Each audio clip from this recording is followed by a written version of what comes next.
Okay, we're not ready to start just yet. We're almost there, but I just wanted to take a moment to say, Wario1, good morning, and that is like the best fucking name. Okay, I just wanted to say that. Okay, cool. We'll be back soon. We'll get started soon.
Alrighty then. Good morning, good evening, good afternoon, and welcome, one and all. My name's Michael. I'm the Dinosaur Gamer, and welcome to Pathfinder 2nd Edition Gatewalkers. Joining me today are my wonderful and amazing patrons who help support the channel and allow me to do all these crazy, kooky, wonderful gaming things. Guys, say hello to the folks at home. Hello. Hello, everyone. Hello. Okay. Evie says hi. Baby. All right. Now, before we begin, number one is my hair is now tied up, just so that everyone who watched today's stream is now, it is safely contained. You can now release the children from quarantine.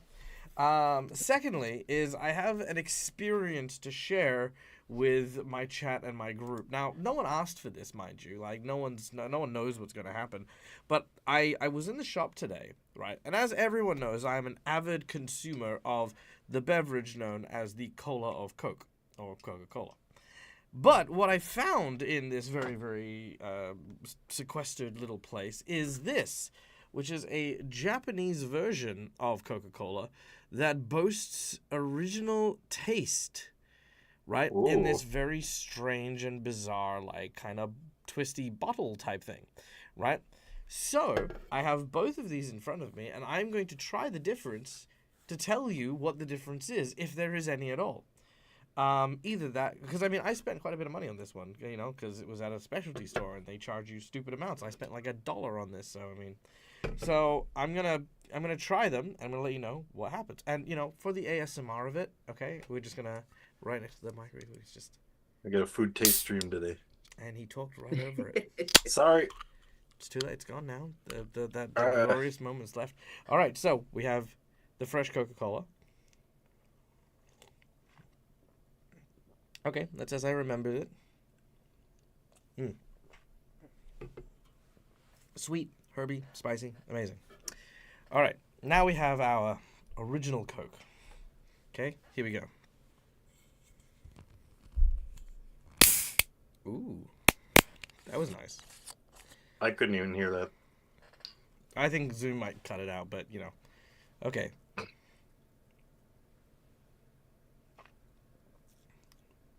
Oh, okay. Hold on.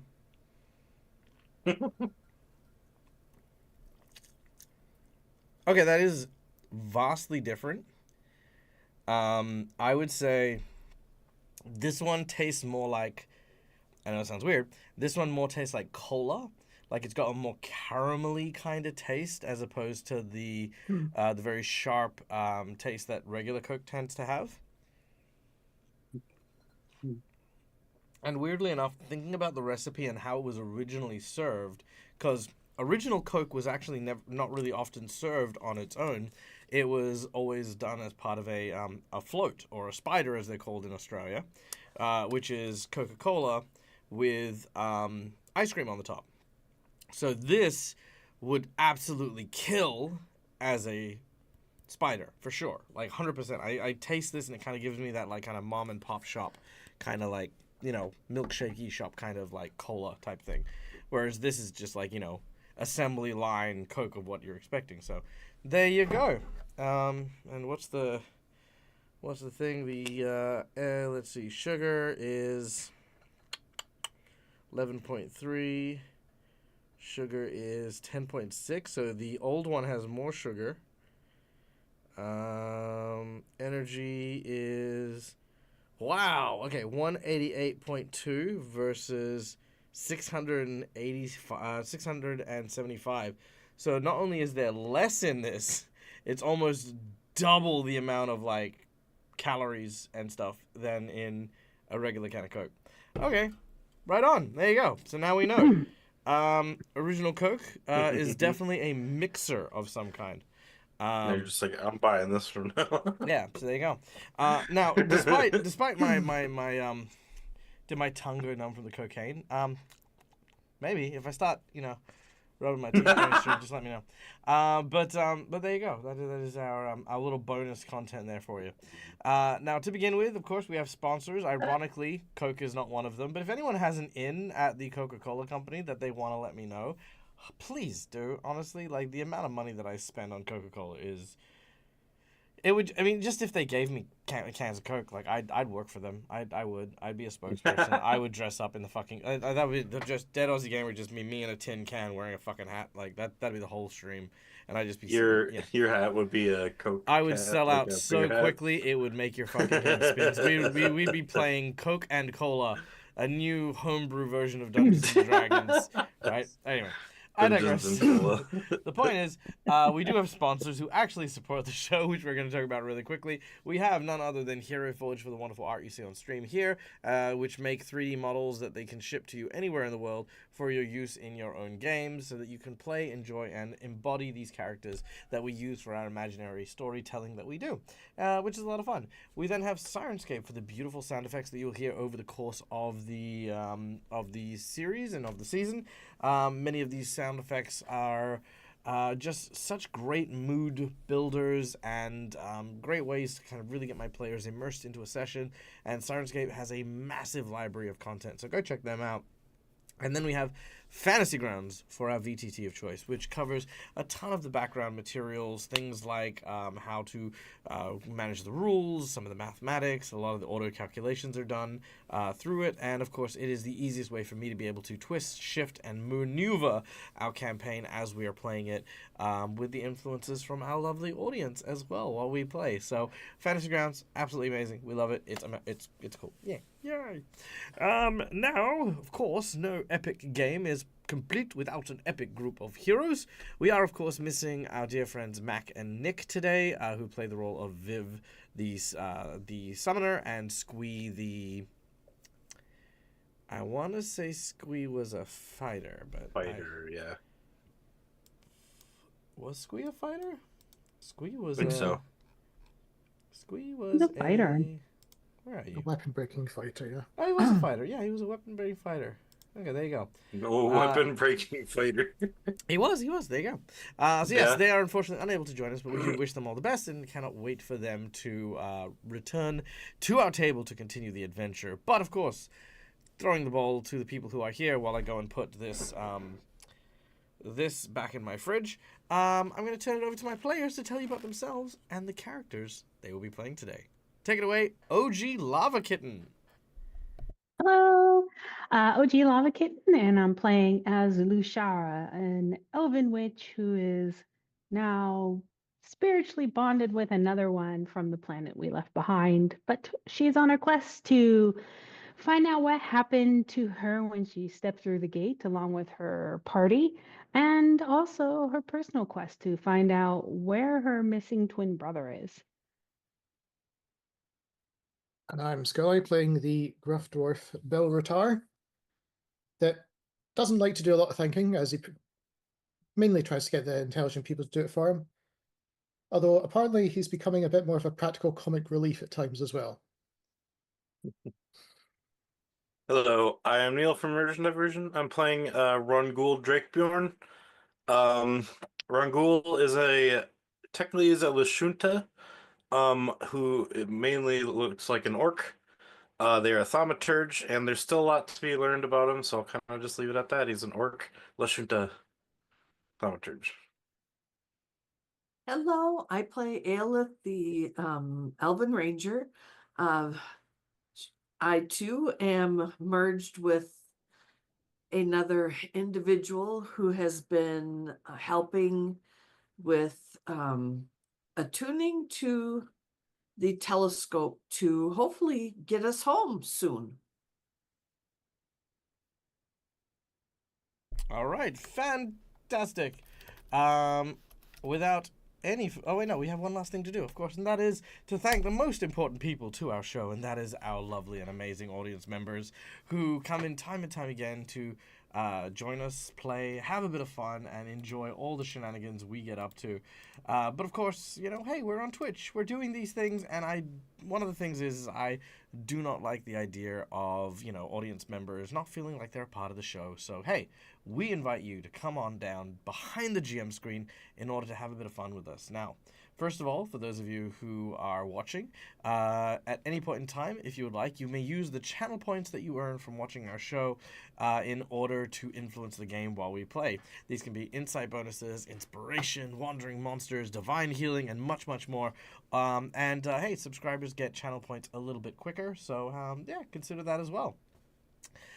We then, of course, have monetary donations, which go towards Dag's monthly survival check, which is currently doing fantastic. We have hit our goal for the month, but we've still got another week to go. But, you know, we're going to keep pushing on that because, honestly, bills are high this month, so every single piece is greatly appreciated and comes with much, much love and gratitude from the Dead Aussie Gamer household.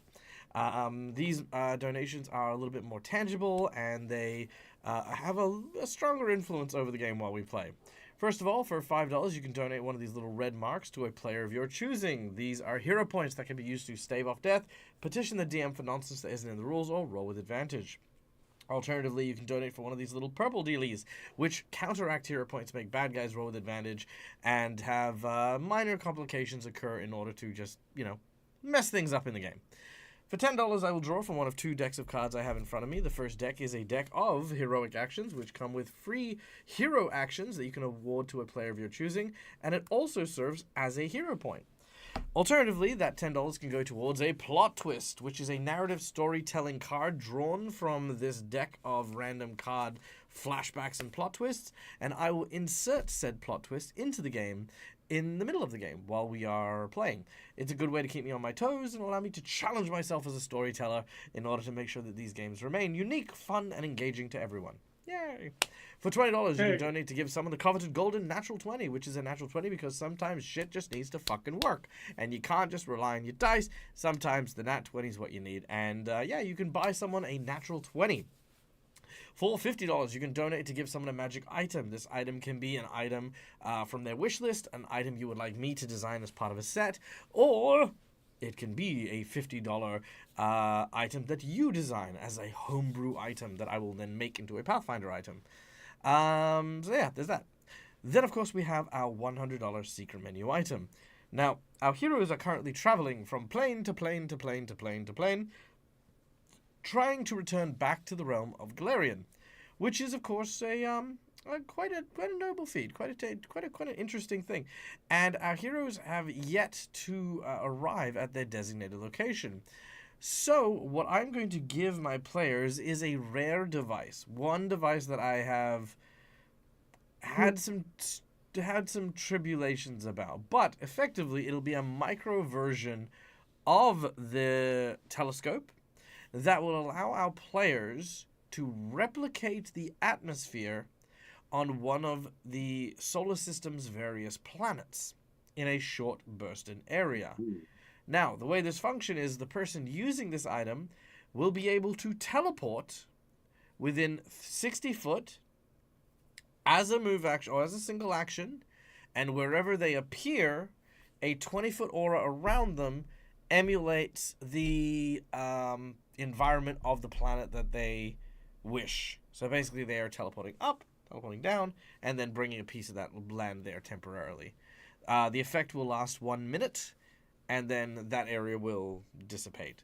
Only one area can be active at a time, and it has 3 charges in it.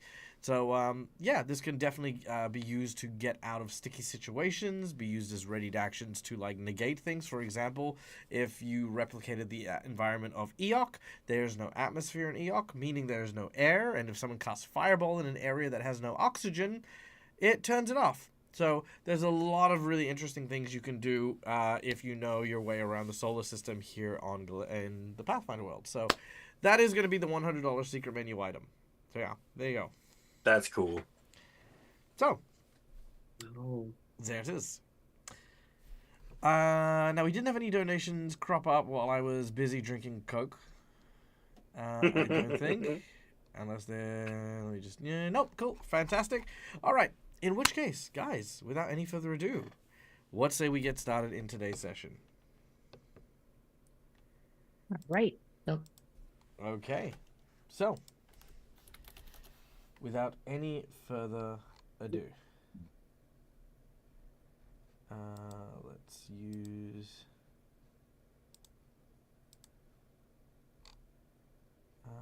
ooh, yes, please. Let's try this. Just checking my audio. Oh, by the way, the link from last week should still work for everyone. Yep. That's why I pinned it. Fantastic. All right, beautiful. Okay. When last we left our heroes, a group of adventurers who had traveled far and wide in order to try and learn more about 8 months of their lives that was stolen from them by a journey through strange magical elven gates known as the Aedara, our heroes found themselves transported away from the lands of Galarian and onto another orbiting body to their sun, a planet known as Castrovel, where our heroes encountered a group of elves. These elves mentioned that whatever happened to them within the Aedara during those 8 months, it had something to do with none other than Omyo, the Black Frost Whale, an ancient evil, an enemy to the elves that was buried in the ice in the far north of Galarion centuries ago. Thankfully, with the aid of a woman by the name of Sakuichi, perhaps there is more that can be done in order to try and stop, defeat, overcome the challenges set before you by this dreaded Black Frost Whale. But first, you must return to Galarian safely. The device provided to you by the knowledge of Aleli, a elf who had fused themselves with our friend Aelith, has proved to be a little problematic. Having never done this transportation before, it has shot you across the stars to the planet Eox, a realm filled with undead, a dead world, if you would. Then teleported you to Akiton, a red desert planet filled with cowboys and lizards and rats and more. After defeating a dragon, which was embodied by the soul of one of our previous party members, you are now ready to return to Galarian. But there is one last shimmer, one last crackle, as you are pulled not to Galarian, but a strange planet with hard pink soil. It looks hauntingly pretty, but the sky is so dark and the air is so cold here.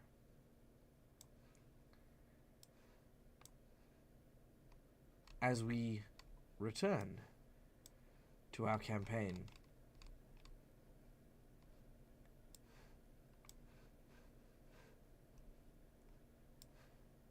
Looking around, it seems to be quite abandoned here. The wind blows pink powder across the landscape. As you try to inhale, something seems amiss. Something seems wrong. Unlike Eox, where the atmosphere was almost not present, and any kind of air that came from the Aodara came with you as well, there's something choking. I need a nature check from the group, if you would be so kind.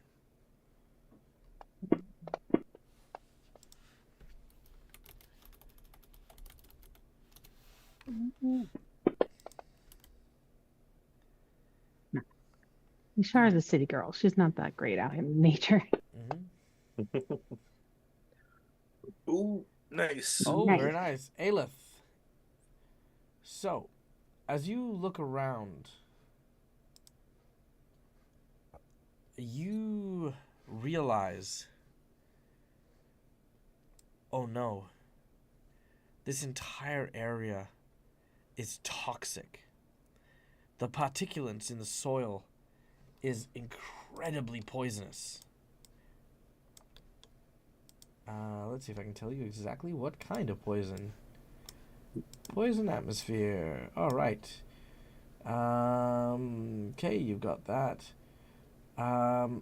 Okay, make a survival check for me, Aelith. Quick as you can. Every second counts.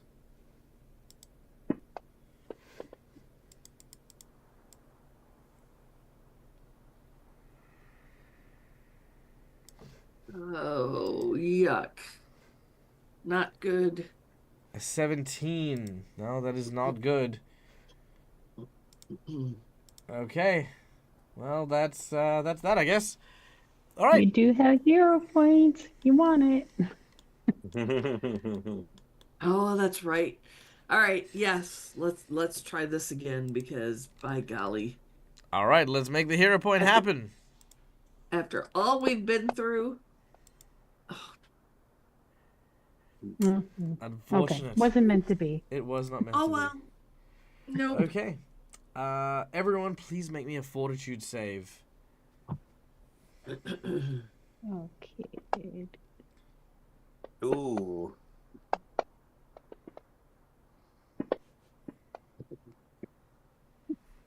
Okay. Uh-oh. Aelith and Bilratar, you are both fine. Rongal and Lashara, however. Well, we've just had a divine intervention from Cookie. Oh, Question is Cookie, for who's who? getting the divine Ooh. intervention? Ooh.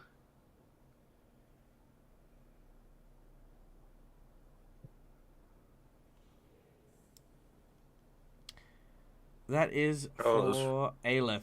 Oh. Thank you. All right. Why am I flashing here? I don't know. Can you And- give me and another Zoom? fortitude save? Sorry. Okay. Whoops. Mhm. Another. All right. Let's try another fortitude. You said. Mm-hmm. If you want to reroll, because that's what the divine intervention Uh, will give you. He said third time the charm, so I don't know if he means the survival check. Oh, sorry. Did you want the survival check or did you want the fortitude save, Cookie? Because there may be a bit of a delay.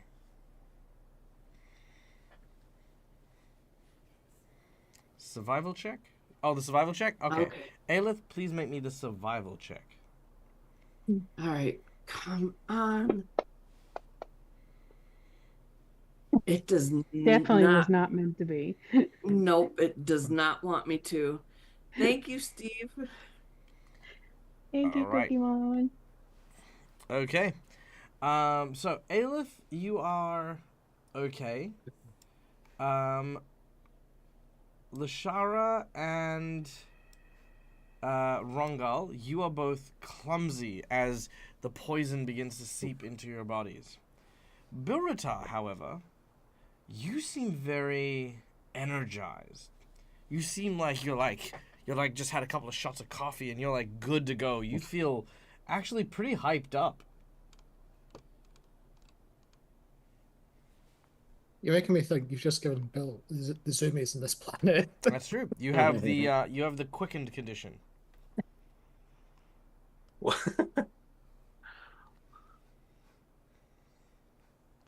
All right. So, at this point in time, many of you are still battered and injured from your battle. All you have around you is this pink desert with a roiling yellow-green mist that seems to be cascading over these various hills. Some flesh-like hills which seem to ooze like blisters in the distance, dotting what seems to be a field of pools of black goo and groves of hair. We need to get out of here. Yeah, I don't feel well. And she'll kind of like head over to Aelith and be like, is there anything I can do to Ragul's not help? holding his breath. Yeah. Just have to attune. And then once it happens, we'll get it activated.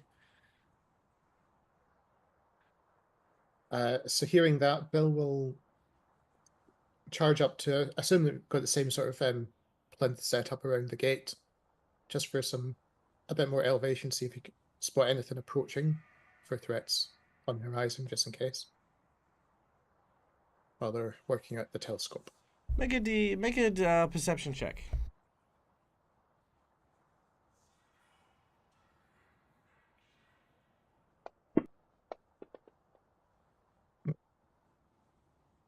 He's too pumped.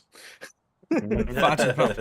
Woo! Okay, here we go. I'm gonna watch the sky over there. Nothing. Yeah, over there. Oh, my feet. No, nothing there. Okay, here we go. So yeah, Bilratar is just full of beans. And Cookie-Mon Steve with a $25 donation, a hero point for everyone, and 2 hero points for Neil to make sure that everyone is up onto 2 hero points. Thank you so much, Cookie. Thank You legend, you. Look at this freaking Cookie carrying my team cross multiple tables. Thank you so much. All right. Make us forget about the times he sabotages us with monster buffs. Yeah. I don't know what you're talking about. Anywho. Okay. We then go to no perception check. I guess I've got to do this now. All right. How are you guys? What are you guys doing now that you guys are here? You guys, again, poison atmosphere. You've got so much time. You got to kind of attune the telescope, but at the same time, you're brutally injured. And if you don't go to Galarian next, and you end up in a fight, that could also be pretty tough. I've also got some damaged armor. Mm-hmm. Yeah, you Okay. do. Mm-hmm. So who looks the most damaged? That would be the giant dinosaur insect thing. Okay, I can see if I can try to treat wounds on him, though I do my best.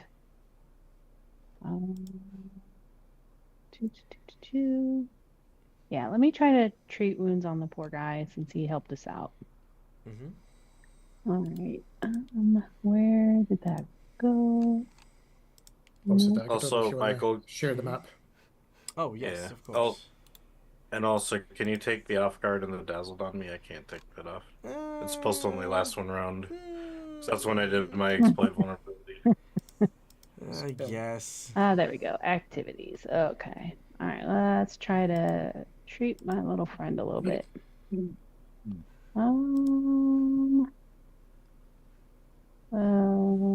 haven't been rolling that well, but that's okay. Yeah, actually, I haven't been rolling that well. Let me just do a little one for him. Oh,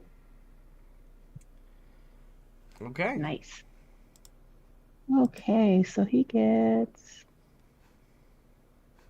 48. Okay. So we're going to crit and then, oh no, I don't have to do that.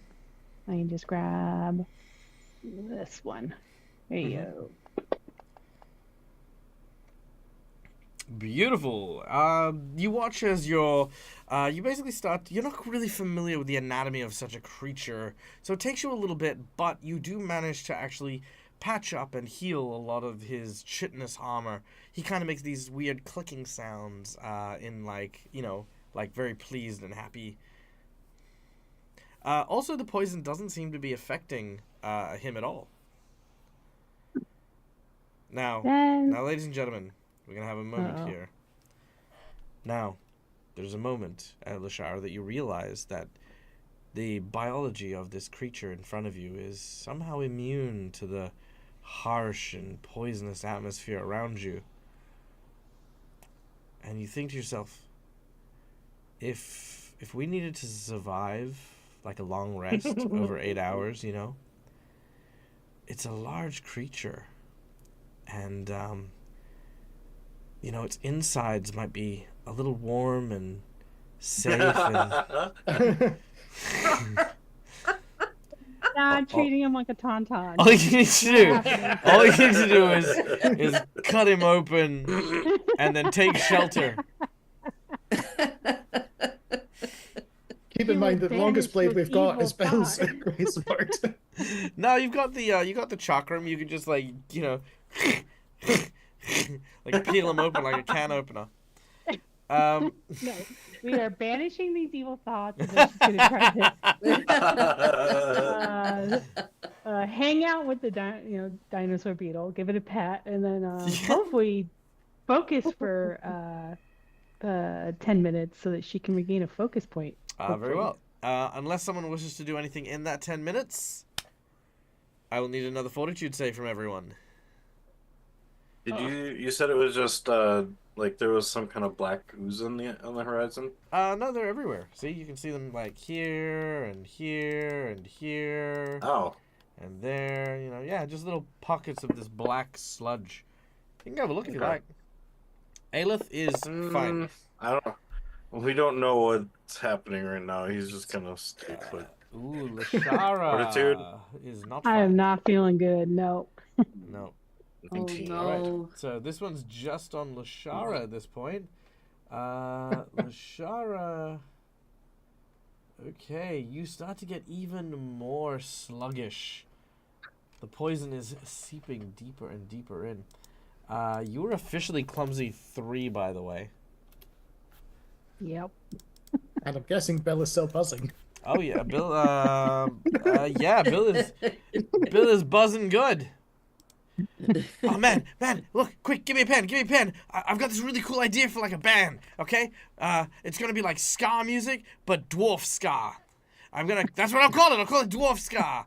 Yeah. You're making me think, maybe it's not so much it's poison, it's the rock granules in the air. It puts me in mind of the tunnels and all that from all the mining, with just all the dust particles that have been down there.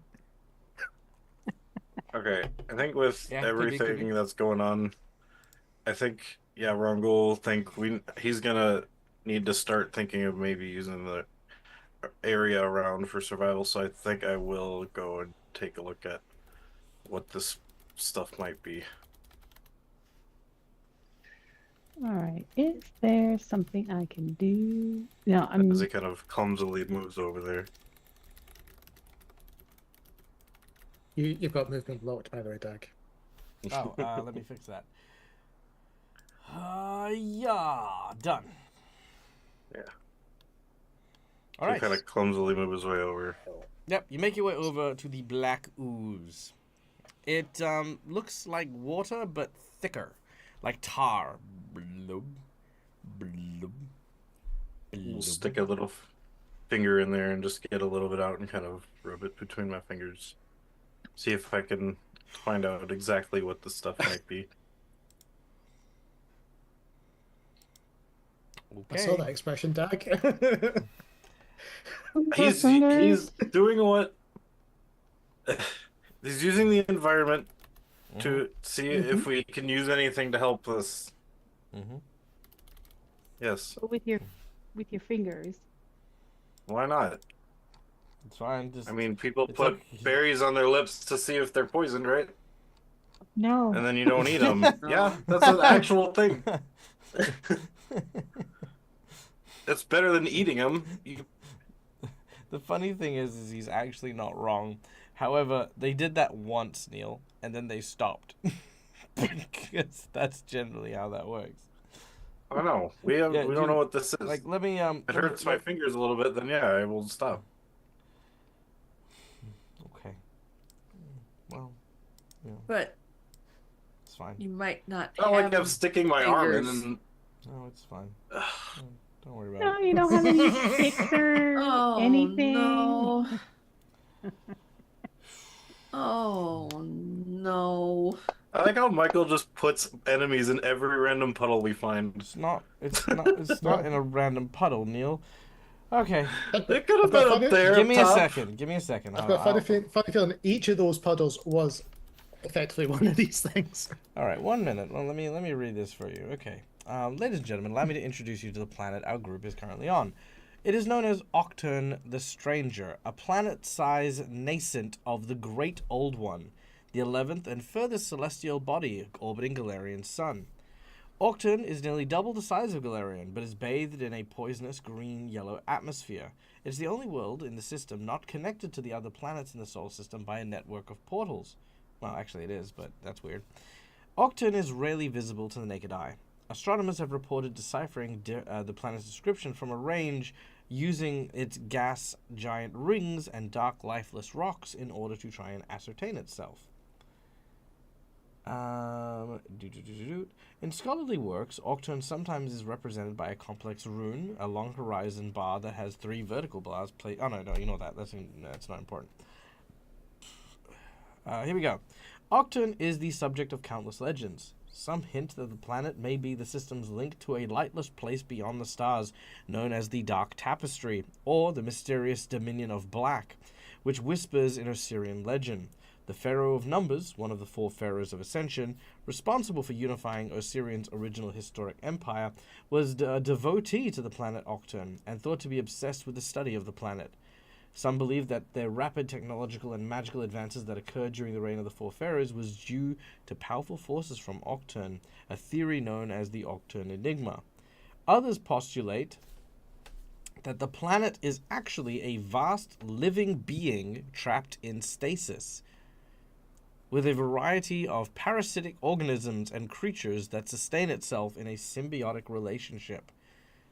Some fearfully postulate that it is an example of what nightmare is to come from the world should the great old ones one day have free reign, while others dispute this theory as purely eccentric. Now, being on this planet for probably the first time full stop in general, you realize very quickly that those things that looked like hair follicles were hair follicles. These things that looked like pustules of fluid were actually pustules of fluid. And touching this black ichor type stuff spawns a creature that is symbiotically attached to this in these little wells and stuff like that. Now, Rongal, you do have a lot of stuff to potentially save yourself, but you are going to need help for this. And we are going to do this step by step, starting with the fact that you've stuck your finger in. Sticking your finger in, I'm going to make you make an athletics check, if you would be so kind. Alright. As your finger enters the very warm, gooey substance, and you roll a natural 1. 0 points. Oh my goodness. And look, Neil, keep in mind, sorry, and I want to point this out, at no point in time do we ever blame Neil for his rolls, right? That's just also horseshit. Like, Yep. the natural 1. The dice are telling a story, Yep. and it's that Neil Yeah. dice. Okay, roll again. Let's see. Hero point. Let's find out Not what better. happens. Still critical Oh, fail. That's still a no. critical failure. Okay. So, Rongo, as you've gone and you've stuck your finger in, your hand sort of gets pulled in, and you're like, oh shit. God Okay, damn I it. need to get my hand Yeah. free. So you stick your other hand in, and you try to pull it out, and now both your hands are Jesus stuck in. And as this happens, the whole surface of that black ooze starts to roil upwards. And we are going to roll into initiative. Oh, wait. What? Where's the... Oh, there it is. Oh, okay. Oh, that's not too bad. Okay, so presently, Neil, you are grappled by this thing. Okay. So let me just add the grapple here. Okay. Secondly, allow me, if I may, to add the appropriate music here. There we go. Yes. Theater of the Flesh. I remember this one. Don't like the sound of that. Okay, here we go.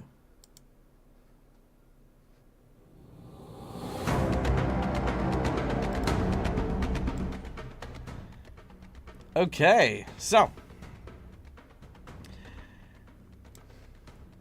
starting off the initiative. You would think that it is one of my lovely players who starts off the initiative, but in fact it isn't.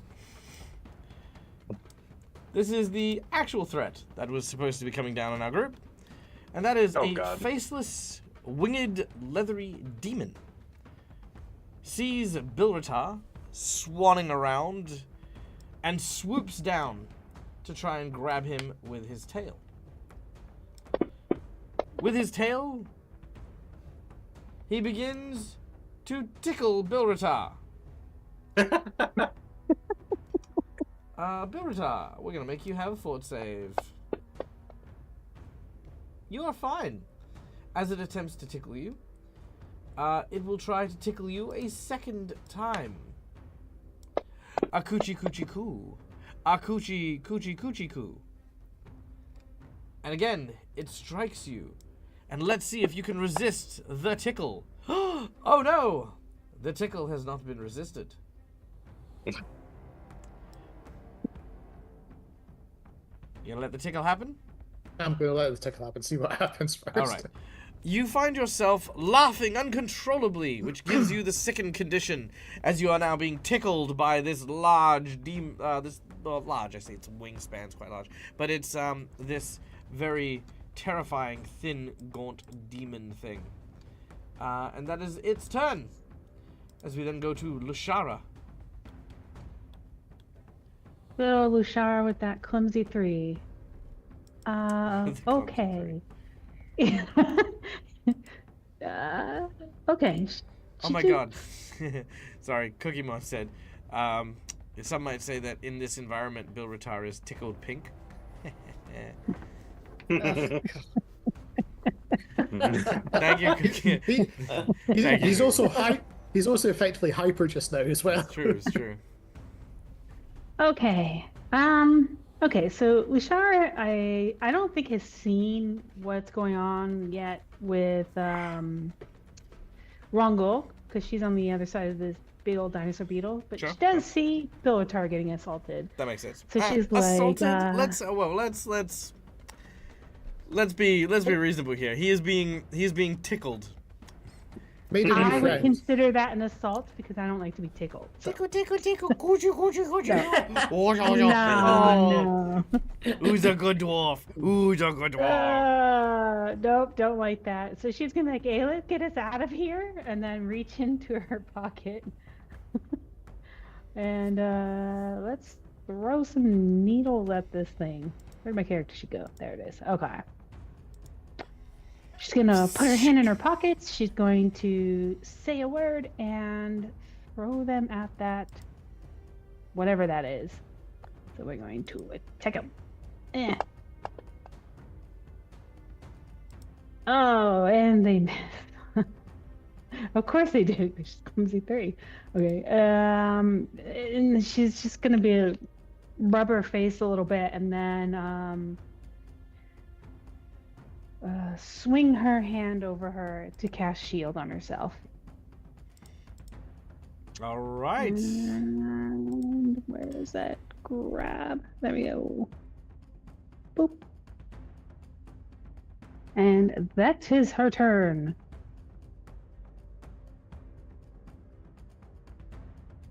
All right. That is the end of Lashara. Let's go to Aelith. I don't like that you worded at the end of Lushara. That is the end of Lashara. I don't like that. Ashes to ashes, dust to dust.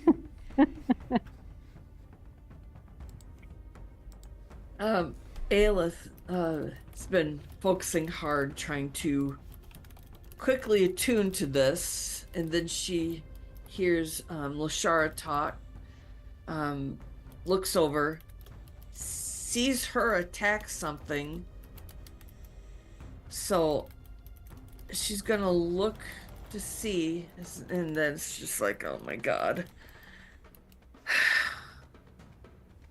All right.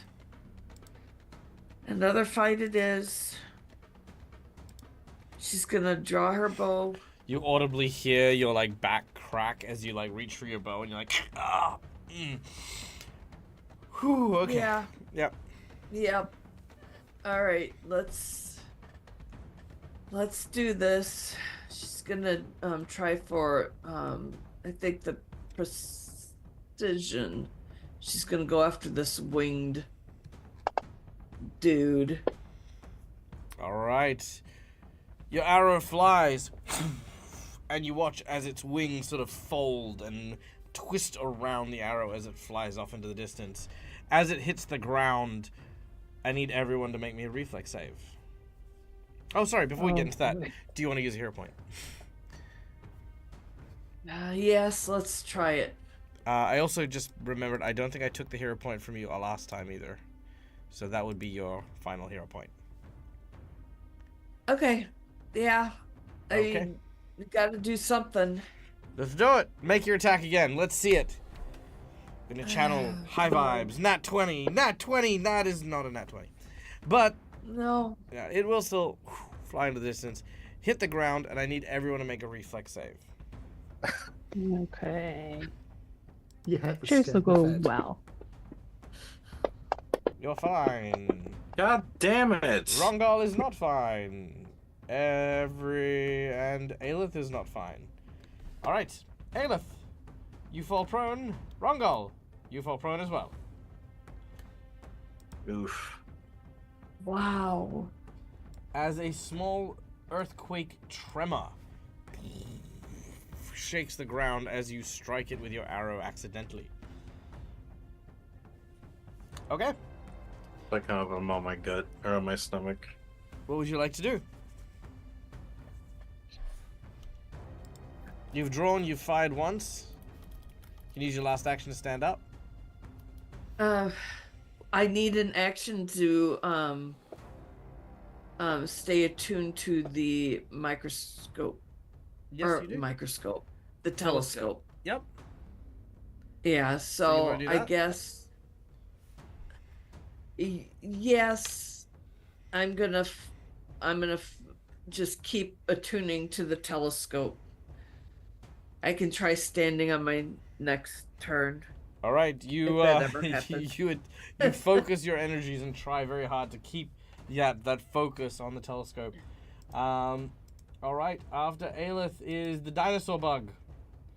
The dinosaur bug doesn't like this thing attacking his friend, so he jumps up and will miss.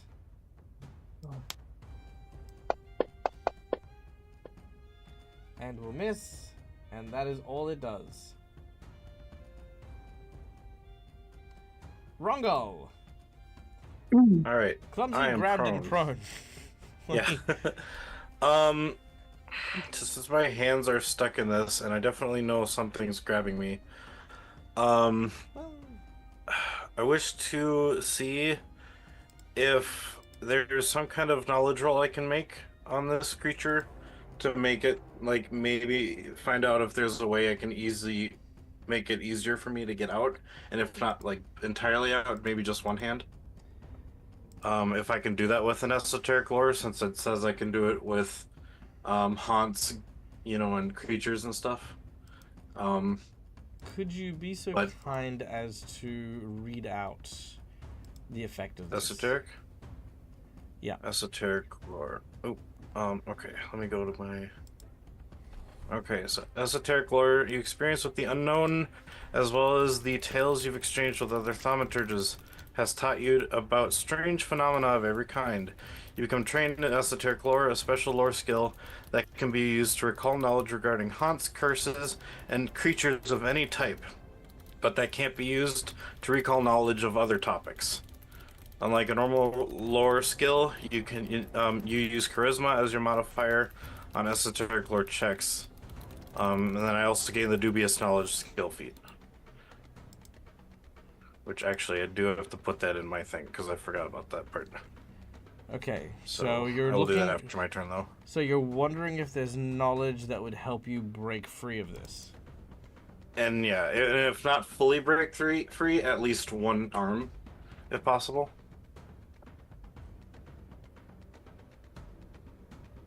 So I'm wondering if I can make some kind of knowledge check, either esoteric or some other like a cult or nature or religion or something, to see if I can find out this, if there is. There is not. Okay. As in you pretty much just have to break free.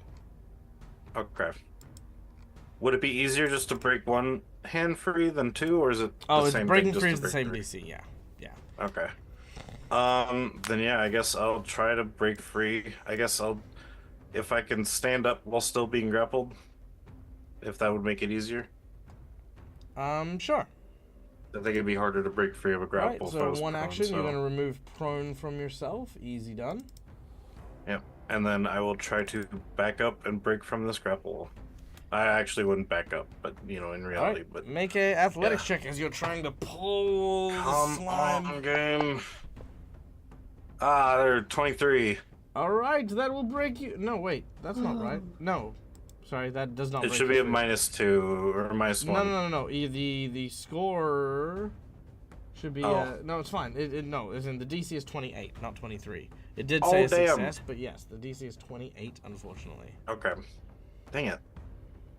Alright, Actually, I'll make in which case... I'll make it 26. No, that doesn't change anything. Even if it was 26, you'd still need a natural 20. I mean, I will make it 26, but, you know. Yeah. Alright, well... I still have one action. I don't know, stand up, try to break free. See, I technically have one more action. You do. I guess I could try again with a -5?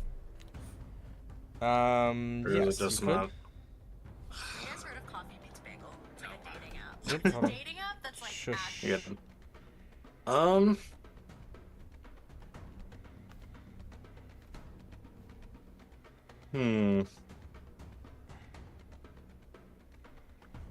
Can I... Something I was just thinking of. I know it might not be great, but, like... You know how, like... No, I don't know if this would work, because I was thinking of, like, quicksand, if you, like, slowly move your arms back and forth to give space to pull out, maybe, but... Maybe create, like, an air pocket somehow to make it a little easier, but for the next time. I don't know how that worked, but that was just me thinking out loud. Sure, I would go. I would go so far as to do this. Chances are you're not going to be able to do this by yourself with brute force and no hands. Okay. Well, What would happen if I kicked some of this dirt in the puddle? You Like mean the the dirt it sand. lives in? Oh, I thought they were like separate things. Okay. I guess there's only one thing I can do is try to break the grapple again. So I am -5. I need a nat 20, I think. Oh, actually, technically -6. It'll already Oh count. no, the that when you clumsy will do it. That's right. Yep. Come on, no. So you think it's a good idea to try and kick the sand in. However, you end up kicking a little too hard and your foot gets lodged into it. All right. Free action. I'm going to just also, think real quick, I'm going to get you to roll me a d20 again, because technically speaking, with multiple limbs and multiple natural ones getting you stuck there, I'm gonna need one more. Oh my! Okay, your other I'm foot, done. as you try to pry it out, gets stuck in there. Now, Neil, give me that Alright. one last d20 roll. Let's see it go. If you get this, then you are Oh, not dead instantly. Because as you Alright. guys know, we have the TKO rule, which is if you roll 3 natural ones in a row, you are... attacks. But no, I got you. Okay. Marcus is asking for the reminder that he did do insight. Oh, earlier the on. insight check? Oh, yeah. I don't know if that was the plan. No, I haven't done that. Insight check. Rongal absolutely should not have put his arm in the sticky stuff. No, insight check. Okay. Tying the beetle to Rongal in order to try and pull him out is probably the group's best bet on freeing him from captivity. This creature is far beyond anything our group is capable of. It is about to kill Neil. He has a hero point, which he can use to stave off the killing blow here, which I'm going to try and administer in one relatively painless attack so that he can live to the next round. If he does not free himself in the next round, it will spell certain doom. No, the group should not fight this thing. No, the group... I will yell out and say, okay, there's definitely something in here. As we go to this thing, it is going to attempt to engulf Rongal. Oh, come on. Rongal is fine. Unless Oh, I use okay. a jinx point. I thought that 19 was for an attack. I was like, no. No, I'm not going to use a jinx point, it's fine. But I am going to then constrict Rongal, who is going to take double damage.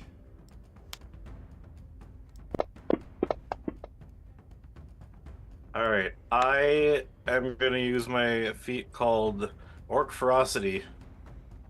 You would be reduced to 0 hit points, but not immediately killed. Fierceness in battle runs through your blood, and you refuse to fall from your injuries no matter how terrible they may be. You avoid being knocked out and remain at 1 hit point, and your wounded condition increases by 1. Okay. So you are So not wounded wounded 1, so 2. you are not One of them, dying. yeah. Done and Yeah. done. Alright, your Orc Ferocity keeps you alive. But that was 3 actions. 1 to try and engulf, which it failed, and 1 to just constrict your limbs. Yep. I can only do that once per day. Sure. So, Bilritar. oh, Belritar, who's hyper and laughing. So can I Which use? just looks mental, by the way. Yep. Ah! Woo! Ah! So can I use the first action to do the fortitude save to head fight, try and remove the second condition as I basically try and catch my breath? Yes, you can. D20, and then I think you need like what, 15? To remove the second, it's a fortitude, isn't it? Oh, is it the same fortitude as before? Okay, yeah. Say, make a fortitude save. Target number is tickle 21. Oh. I am not ticklish, says Bilritar as he mocks this individual. Yep, your tickled condition is now gone. You have 3 remaining action as you are quickened. Right, so seeing this thing flying above and all that sort of stuff. And It's not basically flying annoy above, it's me. like right next to you. Yeah, but it was flying. It was. So Oh, right, yep. yeah. We're also seeing Rongo now being effectively pulled in by effectively a pimple, a very stinky pimple. Mm-hmm. And this may require a hero point, but this is Bill Retar's current plan. Stage 1 is going to be to try and grapple this creature. Okay. Stage 2 will be to try and effectively throw it such that it sticks to the pimple. Ah, okay. Okay, I like this. But that's effectively Bill's plan. To deal with this as quickly as possible. Make an athletics check as you attempt to reposition this individual. I will burn a hero point for this because you can only really reposition adjacent squares. So we're gonna fiddle around with the rules here and make it so that you can yeet this dude. 19, what does he need? Where are you, you weird creature, you? That doesn't even grapple. 20 is the DC. Oh. You do have a hero point, which I will allow you to use for the reroll if you would like. Yes, please. All right, let's do it. It says, oh, does it say pray for death still? Hold on one second. No, it says Gatewalkers on my side.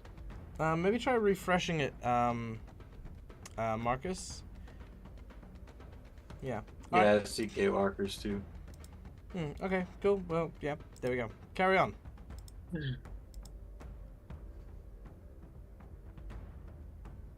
Okay, so I'm guessing basically Bill's tried to grab onto this thing and basically just kept missing.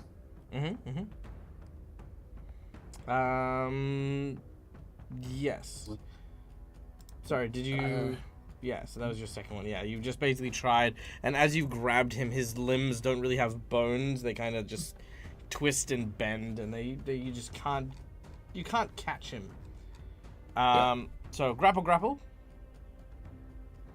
Well, one of them was a hero point member. Yes. So still technically has 2. You have 2 actions?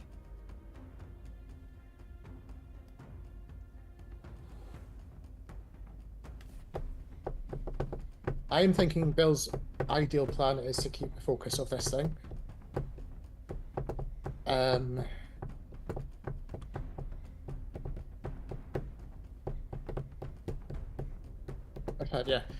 He's going to try and effectively do an intimidating glare because I'm going to assume not shared language at this point.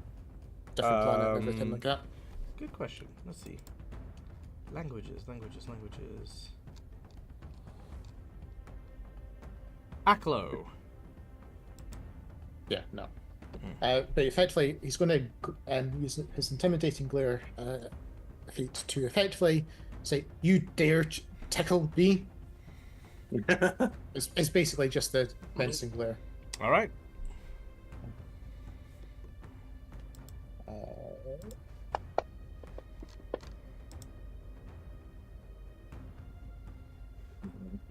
Yeah. All right. That doesn't really intimidate him. No. But I imagine it ends up just becoming a bit of... Makes Bill feel better, though. That's fair. I imagine it's more comical than you intended. Like, you dare. Not even my wee mommy ever tickled me. She nae come up to me with no coochie coo. I smack her in the face, say, hands off, you old... Especially with the... No, you don't. Can you stop that? Meanwhile, you're like thinking yourself like some sort of like really like cheese mobster, like, you know. Yeah. And yes. Oh yeah, go on. And I was going to say, final free one would be to yes. pat the beetle to try and. Oh, there's Nat 20 and a plot twist. Nat 20 is going to Bilrotar.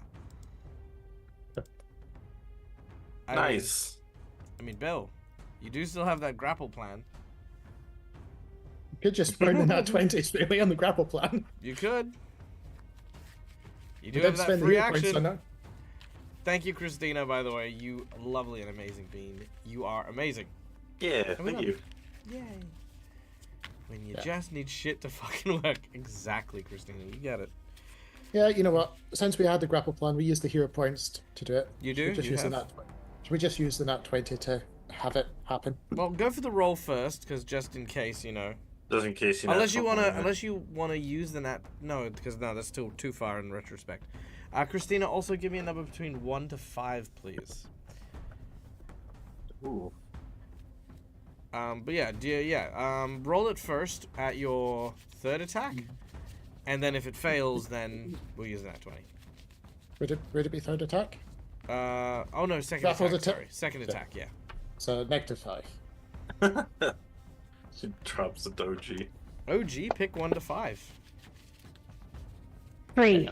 3. Okay. So will you burn that nat 20? Yeah. Okay. Cool. Let me just pull this plot twist out real quick. 1 is hindsight, which is not what we're gonna do. 2 is childhood lesson, which we're not gonna do. And 3. Oh, that's an interesting one. I don't know what I'm gonna do with this one though. I mean, I don't really think there's much of an opportunity for it. I mean, okay. The warm fuzzies. I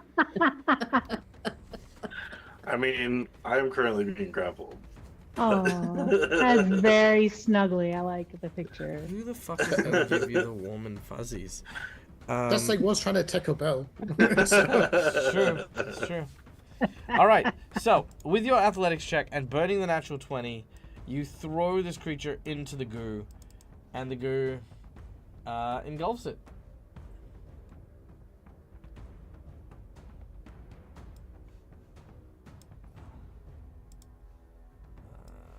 There you go. Just drop that onto him. There he goes. Now he is stuck into it. Which then brings us to its go, I think, right? Mm-hmm. Okay. Yes. As it flings over, it is gonna try and break free. I mean, it wouldn't not try to break free. 28 is the DC. Break free. Oh, it's getting them down. Wow. Yes. Okay, it starts to sink in. Let's give it the good old -5 here and see how we go. Number 2. So that is also a critical fumble. Oh no.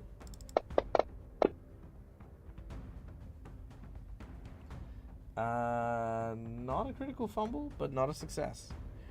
As the creature disappears inside the mass. Yeah. You just sort of hear the sound of what. Okay, imagine if you would. I want you to close your eyes, okay? I want you to close your eyes. Now I want you to imagine like a burlap sack, okay?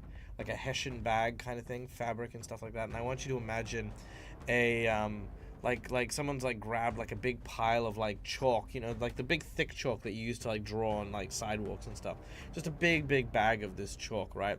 And then I want you to imagine like it laid on the ground as flat as possible, and I want you to imagine the sound of a car running over that bag. Just the snapping, popping, cracking sounds. That is the noise you hear emanating from this big jar of tar, as effectively this creature is folded and compressed into a size much smaller than the Hessian bag, or leather bag as it were, that you used to contain the bones that were once holding up its structure. Ooh. I'm just waiting for you to say it. And at the very end, there's a little just puff of dust that comes out from the end. Oh yeah. Oh, it's probably just this lone skull that just floats to the top. Lashara, you see this horrifying thing, and it is your turn. Okay. Well, her original intention was maybe, to use the aid action to try to pull him out, but now she doesn't want to risk that failing. So she's going to run over to Rungel, grab the rope out of her bag, tie it to him, and then run over to the beetle. Mm-hmm. And then burn a hero point to get an extra action so that I can tie the rope to the beetle and order it to go to Aelith. Okay, that is acceptable. Done and done. Nice. Okay. With the beetle securely fastened and tied on its turn, the beetle will go to Aelith. With the rope in hand, so let me get this straight. Move, tie, instruct. Then I'm going to use the hero point to throw the rope to Rongal.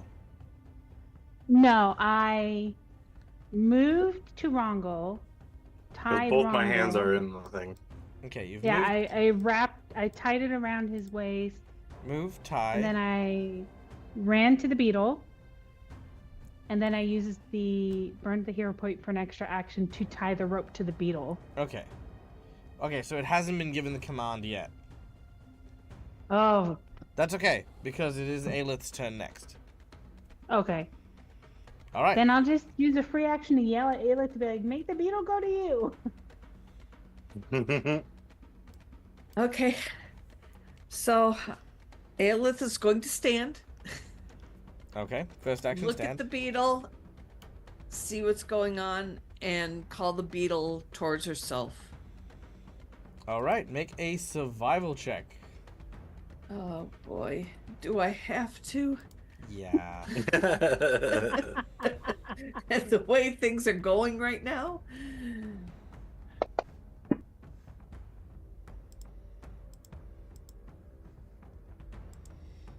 All right, with a 23, that will succeed. Yay. And with the last action, I Okay. assume you're keeping focus on the portal? Oh yes. All right. It is now the dinosaur beetle's turn. It begins to move, and as it does, Rongal, you snap in half as the rope cuts you clean in twain. No. Son of a bitch! Okay. Let's see how we go. So 28 is what we need. Oh, it's 24. It's not great, not bad. But he's not doing an opposed check, so he doesn't get any penalties on this. 31. All right. He first tries to move, but doesn't go anywhere. On his second attempt, he pulls Rongal free. Oh. The beetle is now obsessed with Aelith and is looking for snacks.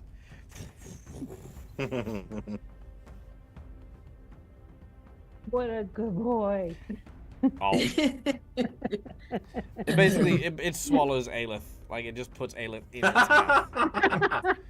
Now, it's not I trying love to... you so much. It's not trying to eat Aelith. It's basically like gumming on Aelith. Like, it's just put Aelith in its mouth and it's just like gumming. All right. This is so wrong. Rongo. All right.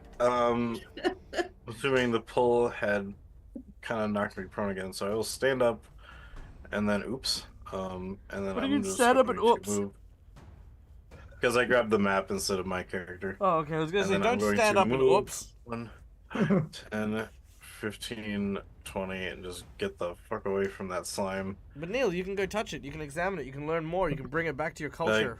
Nope. I'm just gonna sit on these stairs and You just can wait ask it if it's for got us like a to- portrait of its loved one, so you can throw it in the fire. Maybe that'll defeat it. Nope, I've got a perfect image in my mind of what this thing looks like. It's enough experience for one day. Good. Wonderful. Well, I've got good news, because as soon as there's no one within range, it recedes back into its little puddle. And that is the end of the battle. It's been fed. Uh, Bill fed Yeah. it. I mean, sure. Sure, we'll go with that. That's what happened. It's like, oh, I got something and there's nobody nearby. I'm gonna go to sleep. I'm just laying on the stairs. Ugh. Can someone Uh, get this beetle off of me? It's hard Ah! to concentrate. I was gonna come over and be like, okay, good boy, let go. Just kind of like pet it, pat it. It's like, good job. Survival check. No. All right, survival check. Skills. This is not going to go well. Nope, did not go well. Well, you rolled stealth. Yeah, that's a stealth. Oh no! I grabbed stealth. Yeah, as it's you're right trying there. to help Aelith, you just suddenly disappear. You just run off. Ah, Damn. now nat 20 comes out. Yeah, now the nat 20s are. All right. Yeah. With a Yeah. critical success, yes. The beetle dislodges Aelith and carries on. Now I have two mindsets here. Now, technically, you have, through roleplay, earned the beetle. At the same time, do you guys really want the beetle? Because the beetle is actually fine to live here, too. Much like how Rocket and Groot we left in the other place. So, I'm going to put this to a group vote as to whether or not you want the beetle to come with you as an active companion, or if you would like to leave him here, in which case he will be happy, he will be fine. But the question is, what does the group want to do?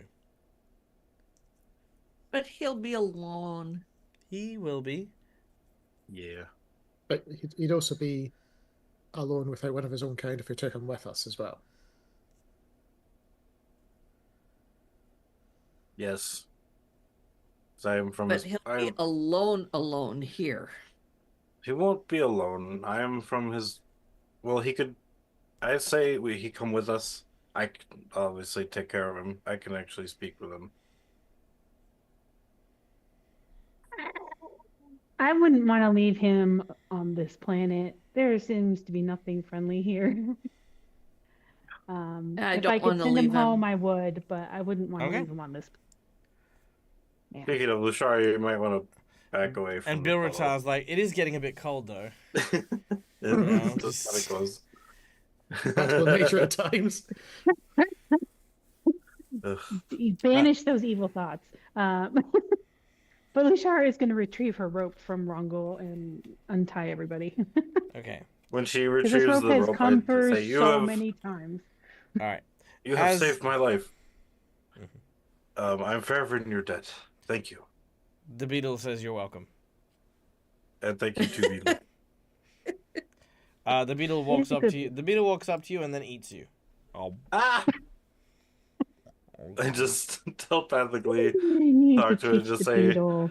I'm almost dead. Can you please save this for later? Now, if Rongol can speak to it, does that mean it can actually ask the beetle its actual name? Well, not from Yes. within him. Yeah. By the way, the beetle slobbering on people, that is my manifestation of Yeah. the plot twist for the warm and fuzzies.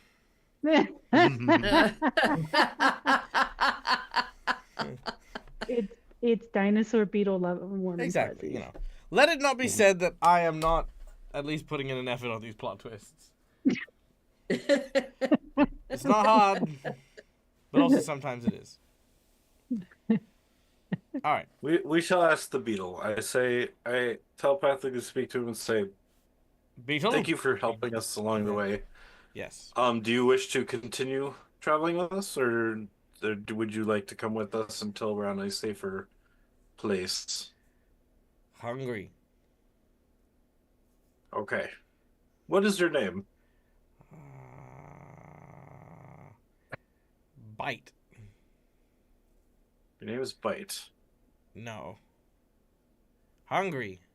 Hungry bite. We shall get you food as soon as we are back to where these lovely people live. So, but I will personally find you food. Hungry. What do you like to eat anyway? Meat. Is it just meat or okay? Actually, is the body of the shark goblin still here? No. Oh, okay. All right. Yes, we will find food for you as soon as we get back. Okay. And then I just pet him. Yeah. What is your name?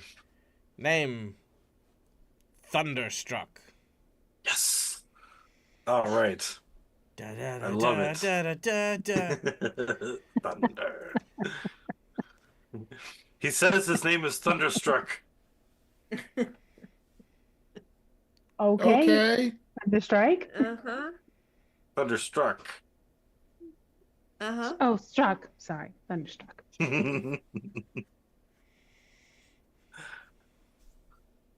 All right, and he Okay. wishes to come with because he's just hungry, and he wishes to bite stuff, but he eats meat. If anyone has any meat on them right now, otherwise, yes, he will come with us. You all, you all have meat on you. Yes. Other, not what I meant. Nothing available at the moment. Yes. Thunderstruck. Okay. Ayla, can we get out of here now? I really do not feel well. Yes. This is like, All right. But With Well, a, fun feeling. They're saying that I Bill know, will just I share know. some of his rations with the beetle at this point. yeah, swallows them. All right. With a lurch, the landscape blinks back with the original jungle clearing on Castrovel. In a flash, as before, you are now standing at the Aodara. oh, are we on Castrovel for a moment? You are on Castrovel at the moment. Ah, we should release the beetle. So we can go back to his own kind. If we're on Castrovel, where he belongs. Yep. There you If he wishes to, yes. Yeah, this is Looks the like best we are option back. for him. Looks like we are back home, Thunderstruck. go. Yay. If you'd like, you could stay here and be with your own. Okay.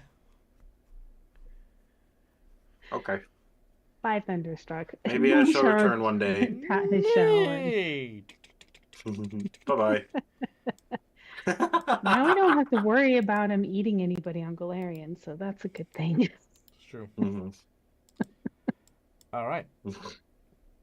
Now, at this Hey. point in time, Aelith, you sense deep within the presence of Aleli. Aleli is tired. Maintaining her consciousness in order to use the teleportation has taken a great deal of strain. But eventually, you follow the gestures that she embeds into your mind, and you feel a connection, a stronger one than before. But this one, however, is causing the Shade Wither key to start to deteriorate. It starts to turn to dust and ash as it burns down the length of the key. In a voice that doesn't sound like Aelith's, Aleli says, "Hurry! I don't know how long the gate can stay open, but this is it. Thank you. Thank you for everything."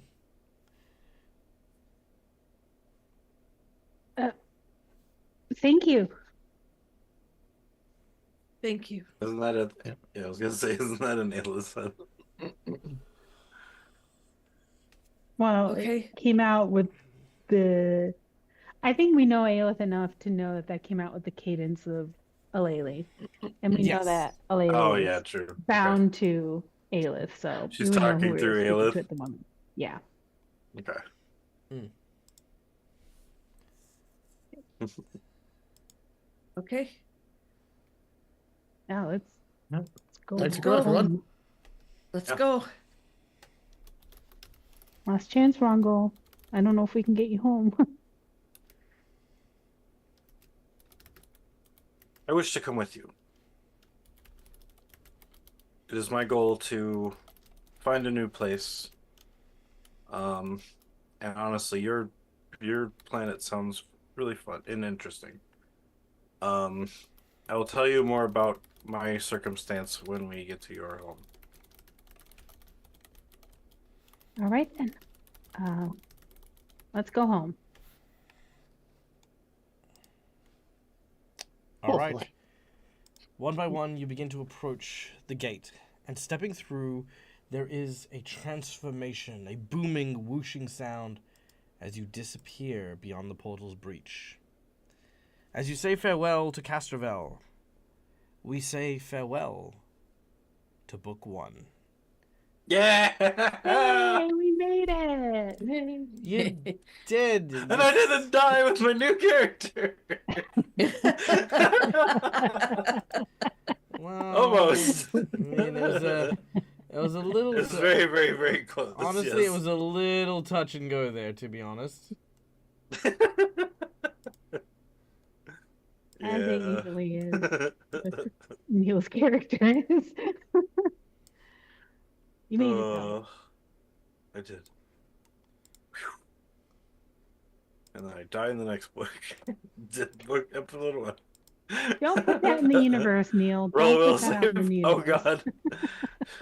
John, why? A new character per book, is that it, Neil? All right. Yeah. All right, Avari, this is for you. What are we doing? No, he just said roll a will save in chat. Oh, I got a 16.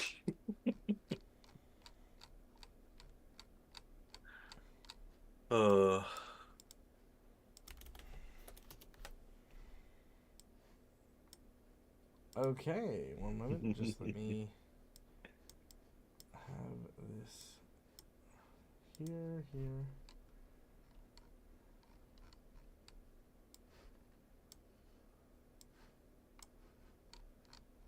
well, at least we all got back to Galarian.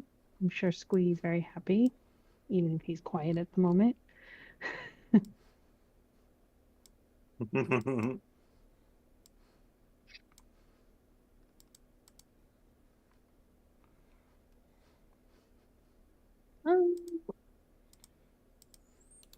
Okay. Oh, Avarian, what are you up to? All right, here we go. So, and let's get some music going.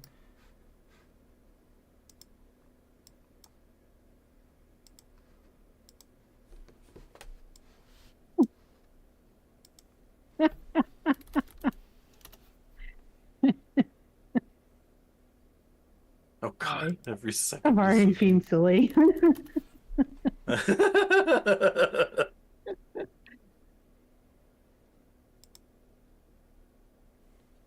Okay, I have not been hearing anything Hey, who's setting up? today. Did you open the online player? Yeah, I have the app. Yeah. Yeah, that I downloaded. Yeah. Oh, that's because it's saying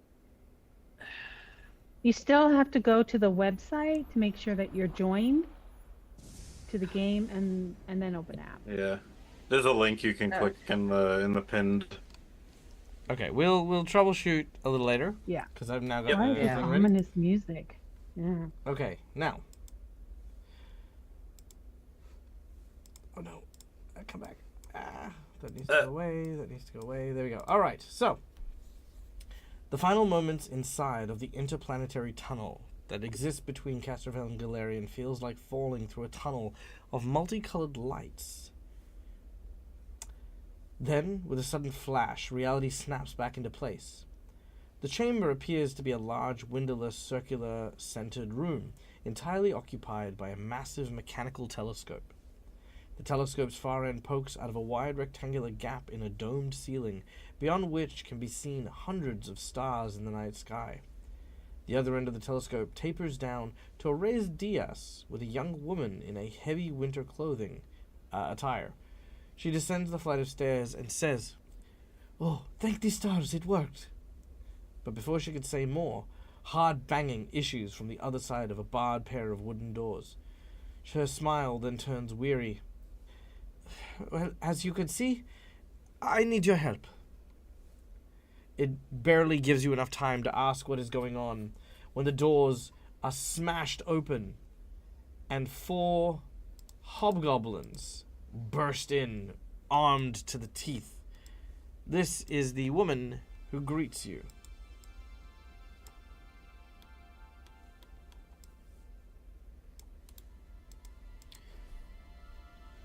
Okay. And now, thank you.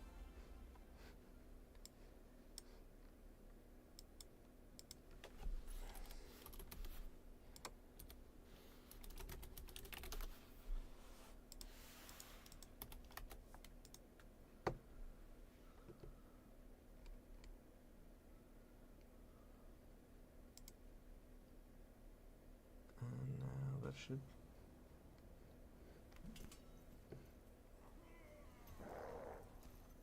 All right, the hobgoblins leap into battle. As we fly into initiative, starting with this woman. She immediately turns and casts Bless on Bilratar. Ooh. After which she draws out a spear and takes up position. As Aelith, we then come to you. Okay. Oh boy, another fight. All right, draws arrow. And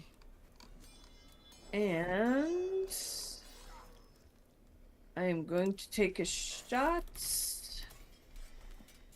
Let's do the I'm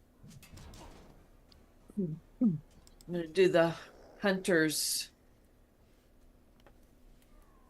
thing first. Mm-hmm. Hunter's mark, you mean? Yes. All right, done and done.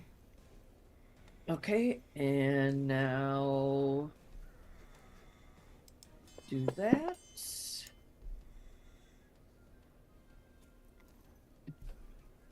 And then my last shot will just be let's see. So this would be considered attack 3, right? No, attack 2, because you hunted mark and then you attacked once, and now you're going to attack a third time. Sorry, a second time. Okay, so then I will do this again.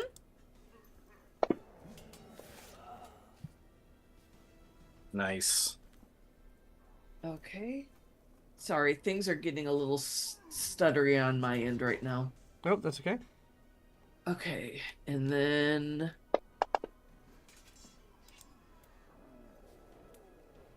there. That's all I can do. All right. Done and done as you attempt to fire at one of them and thwop manage to deal a significant damage to the one on the far right, leaving us to Rongol. All right. There's not a lot I can do at this range right now. So I think what I'm for sure going to do at this right now is I'm going to look at one of these, probably the one that Aelith had shot at, and I'm going to use exploit vulnerability. And if it succeeds, since they are actually, I think they're all actually the same creature, exploit vulnerability works on the same type, but if it's like a different type, then I have to redo it. But yeah. All right. Sure. So esoteric lore.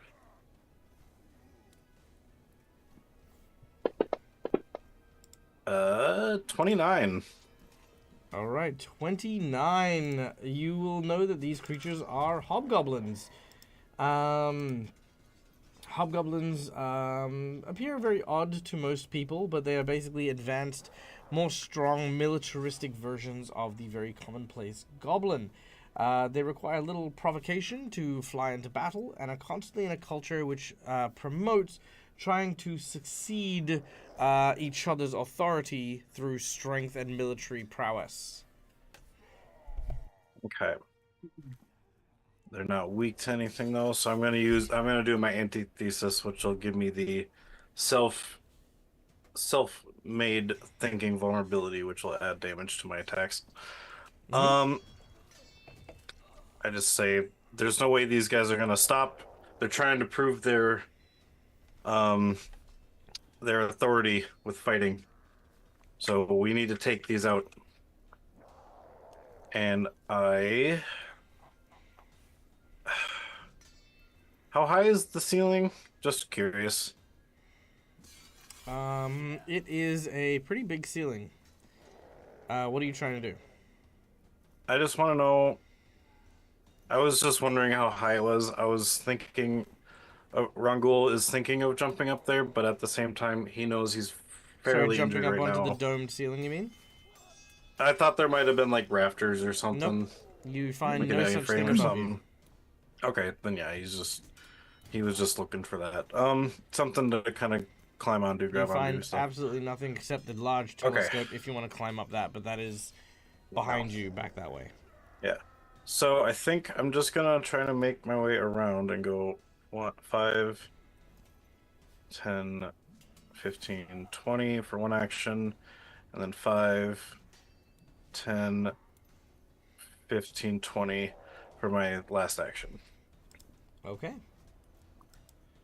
And then, yeah, that's my turn. The goblins. 5, 10, 15, 20, 25, 30. 10, 15, 25. And as he steps forward, he is going to hit you with his longsword. That was a success on the exploit, right? Because I should have one more AC then because of my, it's called, Does a 29 hit you? Warden. Yes, it will. What's your AC? 21 right now. 21? Wait, so that gives you a +2 bonus to your AC? No, I have a 20. He still has the clumsy effect on him, which I think reduces the AC by 1. Okay, cool. Oh, okay, so 20 then. So it wouldn't be a crit then. Yeah, so that's just not a crit. Yeah. That is fine. Okay. I will just roll it again so that it is not a crit. There we go. Done. Yeah. All right. So, with a flash of steel. Okay. Now I will use the hero point to stay up. All right. Done and done. You remain on 1 hit point. 47. Okay. There we go. The second dude, actually not all these dudes at the same time, will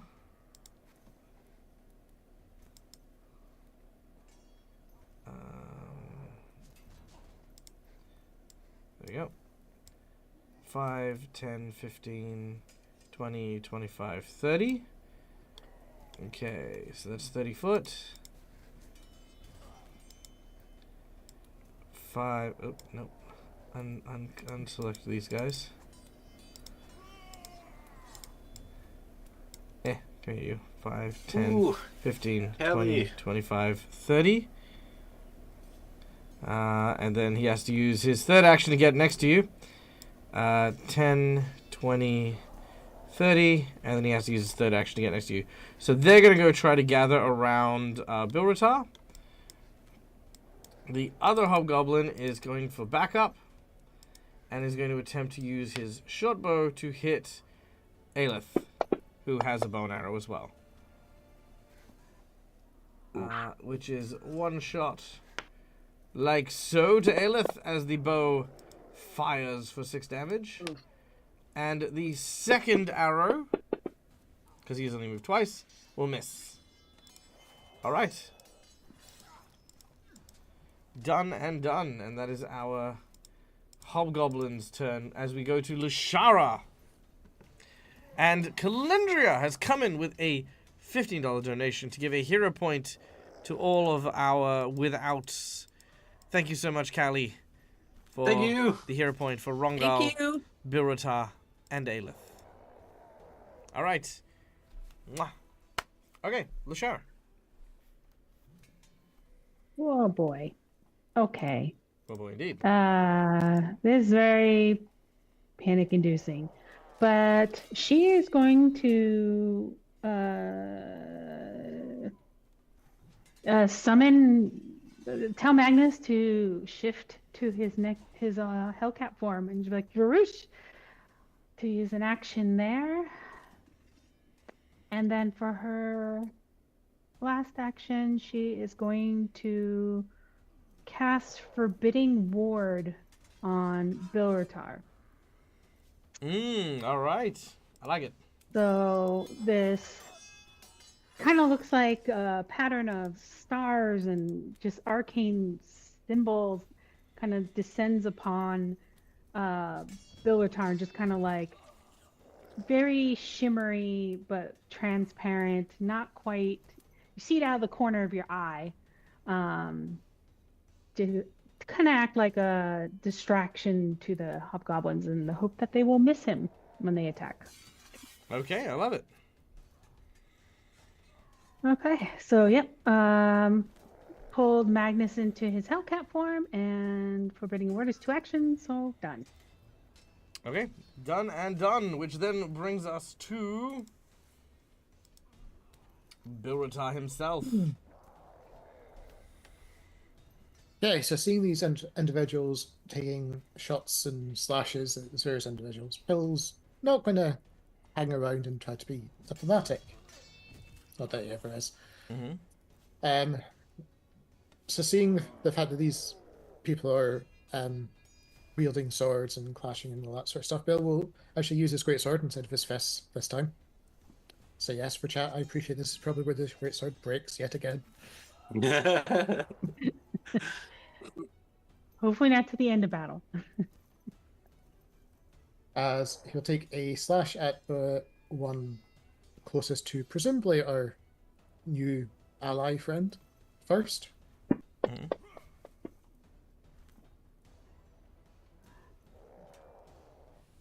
All right.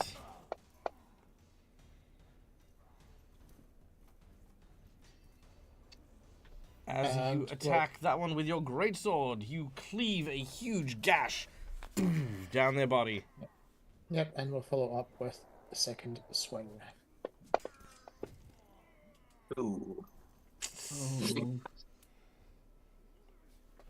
Gonna leave that one be.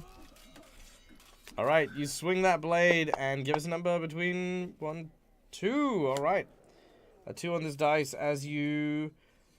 Oh, well, that's not gonna really work. So let's try a different one.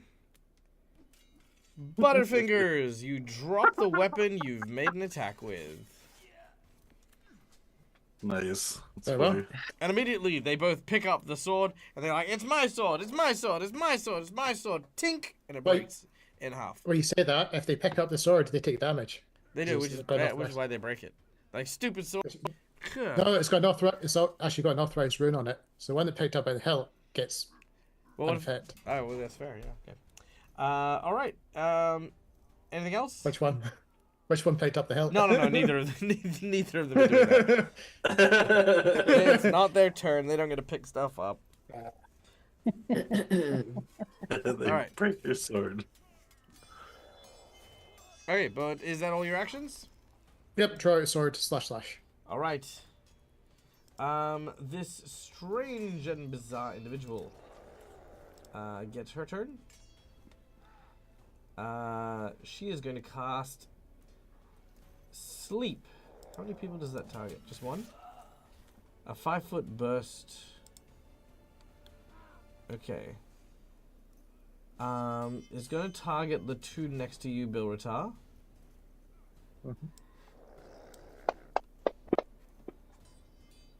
Success. Success. Okay. It does nothing. No. And with one action, they're going to cast Guidance on Bilratar. And that is all she does. Aelith, we then come to you. Okay, I'm gonna fire at the one attacking Rongal, seeing that he's not doing too good. So Nice. okay, and come on. Nice. There. Nice. Okay. And her second action. Okay, they didn't. Oh, her second action, she's going to attack the one in the distance that had the nerve to fire on her. Fair. That seems like a very, very good call. Where'd it go? There we go. Nice. And now we do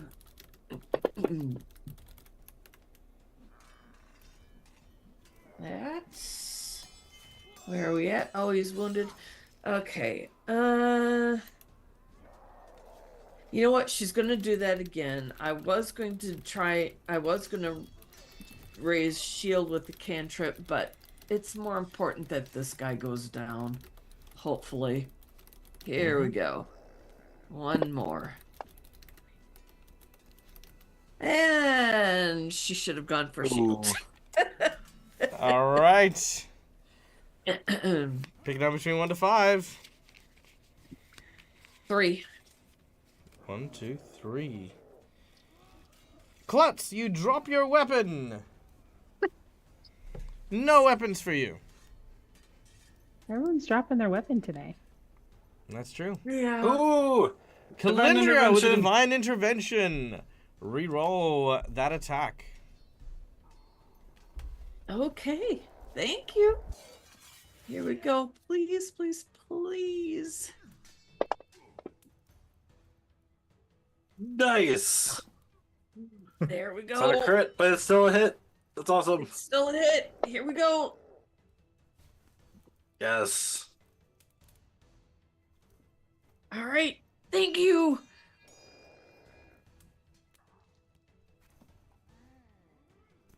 And that was it for me. Yeah, you get to Doug. Rongal, breathing heavily and feeling the pressure. One of the goblins lay dead at your feet, and one not too far away with a bow and arrow. What do you do? I really want to go after that guy because now he looks super injured. But I feel like it'd be better if I stayed with the group. So I'm going to make my way back and help Bill Ratar out. So I'm going to go 5, 10, 15, 20. First action. Second action. 5, 10. I'm still in the corner. Okay, yeah. We'll go there. 5, 10, 15, 20. So then last action, I'm going to throw my chakram at the Goblinoid 2. As I'm going to try and help Bill Rotar help him take care of some of those ones surrounding him. Okay. Yes. Right, so 4 more damage on that because of my thing. Yes, max damage. 16 points. Nice. A massive and solid hit. As you throw that chakram, he is... How many hit points are you on left? That is enough for a do or die flip if you want it. Yes! Do or die! Do or die! I got Okay. 1 HP left anyway, so it's... Okay. We'll do it. As you throw your chakram, it flies through the air at the goblin near Bilbertar.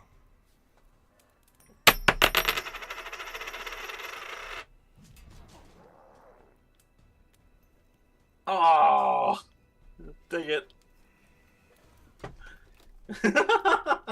At this point in time, as it flies towards that particular goblin, the goblin has a moment where you strike him and it embeds in his body, and he grabs it before it disappears and reappears in your hand. Ooh.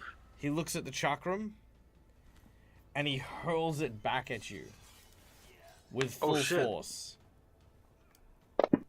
Oh no. That will hit. Roll your damage on yourself, please. Alright. What's his strength? Because I could take the 4 damage off. Sure. His strength is Or at least +3. minus +3, so I'll just -1 then. Sure. Because it's a +4 for me. Mm-hmm. I mean, it'll still... Ah! Oh, boy. All right, and you go down as you are struck by the. Dying 2. Yep, you are struck by the chakram. Ah! As that happens, the goblins get their turn. He As doesn't die though. No, he. Oh yes, he does die. So this guy dies.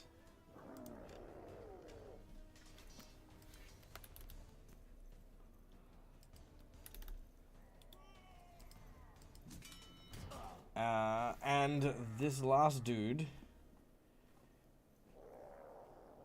Ooh, what are they gonna do?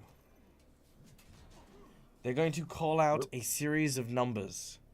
As they do, they begin to line up a combination attack.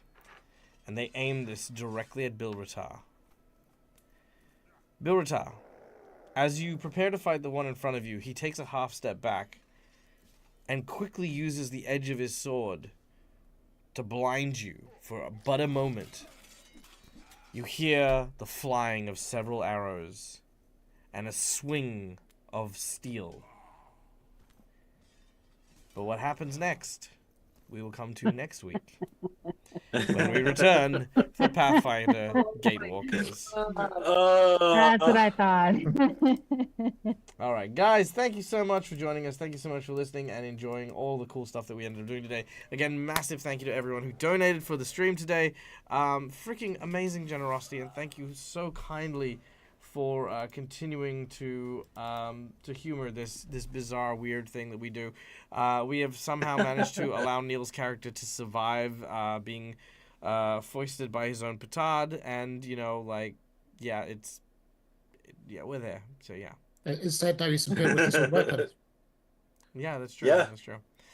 But guys, my name is Michael. I'm the Dead Aussie Gamer. This is my place. This is my face. You can find it here a number of times during the week. You will find me here in about 8 hours to be running our next campaign, which is Curse of the Crimson Throne, with another whole new group of individuals who are going to be just having a great time fighting a rebellion, taking on a dragon, just doing a bunch of stuff like that. And so stop by, check it out. Also be sure to check out our Discord, where cool people hang out, talk about the shows, and just otherwise share all their cool and amazing passions with one another. And if you have questions about Pathfinder 2nd Edition or want to reach out to me directly, best way to do it is on the server. Just, at Dead Aussie Gamer me, and you'll usually get a response of some kind. So yeah, go do that. And guys, as always, from us to you, stay safe, stay wonderful. Be kind to each other, because why the hell not? It's free. And until we meet again, game hard. Or die trying. Oh yes, and Cookie Mon is right. We are dealing with the walking castle at the moment as well. But yeah. So love your faces. We'll catch you guys in a little bit. So, Bye, guys! Bye. Bye.